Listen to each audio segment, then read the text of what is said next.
I redid an old folding sewing cabinet that sits on the floor. It had burgundy fabric on it, and this was a dark yellow color, and I wanted a new softer look.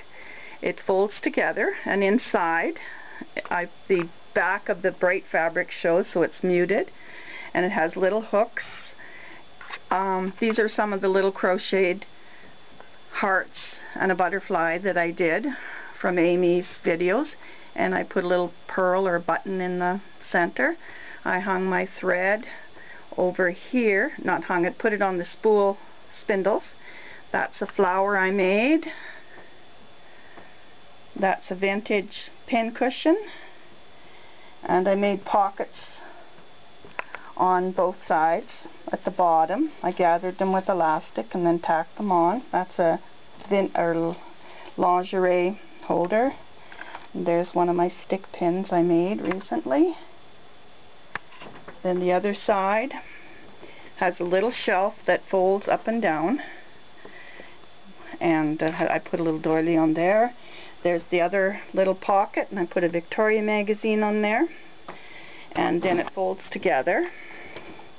And the other side is the same fabric. It has little handles, and these are a couple little Fimo roses that I made. Just tuck them on there. So it turned out really nice. I'm quite pleased with it, and it was nice to have it more of a shabby look and soft pinks. So it'll be handy too. I'll have it sitting beside my work table, or if I want to take it downstairs when I sew. It's a fun project, and pockets took me probably the longest, but it's something that I can use too. So that's my little folding cabinet. A friend gave it to me several years ago, and I had it tucked away, but I brought it out and decided to alter it, and it has a totally new look. Nice white and pink.